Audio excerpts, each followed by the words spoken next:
Mr. Prime Minister, then why were the gates left open for these terrorists to run in and wreak havoc all over Israel?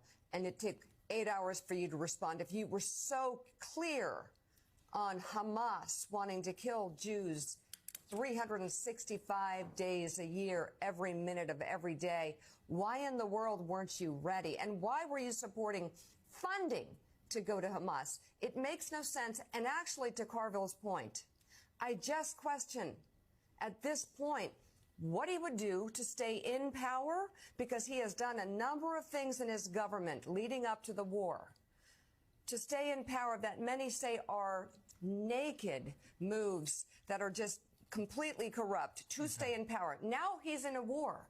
Oh, you can't move him now because we're in the middle of a war. What next? Well, this is exactly when they need new leadership. They need new leadership, and the White House knows this, because you have a guy whose very political existence has been centered around security. And so this is a guy that oversaw the greatest failure of intelligence in Israeli history, led to more deaths because of his intel failure of Jews than any time since the Holocaust. He knew that this attack was coming for a year. They had the plans in his government for the year, written down how Hamas was going to do it. They knew this was coming for a year.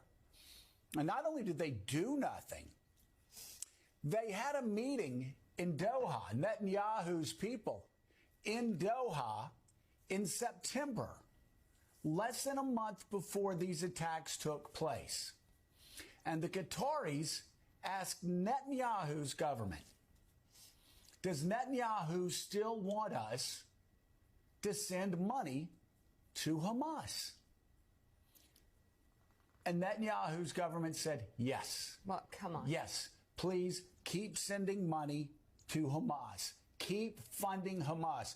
The Israelis, the Netanyahu government, had been in on Doha funding Hamas. You know, we sit back and we're like, oh, my God, what in the world is Qatar doing? They're supposed to be our ally. And then we find out in the New York Times 2 days ago that actually it's Netanyahu who's telling Hamas to keep funding Hamas. So Israel to keep funding Hamas. Israel to keep funding Hamas. So and by the way, we still haven't gotten an answer from anybody in the government on why after 9/11 it took 3 minutes for our first responders to get there. After a school shooting in Nebraska, it took 3 minutes to lock the school down, 5 minutes for the cops to have the place surrounded, 10 minutes to shut down the entire town. And that's the story across America. There is no answer. They have no answer. They have no, and this whole thing, I will worry about that.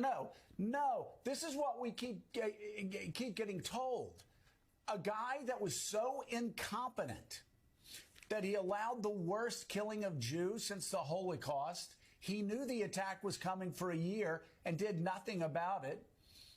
He told Qatar to send hundreds of millions of dollars to Hamas weeks before the attack. And then when the attack came, he didn't do a damn thing for 8 hours while women were getting raped, while concert goers were getting butchered, while old women were being taken hostage. Live on Facebook? While young boys were seeing their parents shot dead. And this is Netanyahu's government. Richard Haas, this whole security argument doesn't work. And James Carville is exactly right. It's something that I keep asking myself, and they go, oh, we can't do anything until after the war. You have a guy that allowed this to happen. It was on his watch. He asked Doha to fund Hamas.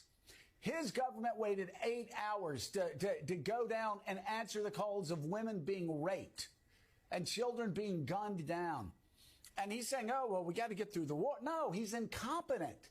And the Israelis don't even like him. They want him out. The question is, when are they going to get the guy responsible for the worst killing of Jews since the Holocaust out and bring in responsible leadership that the United States can work with.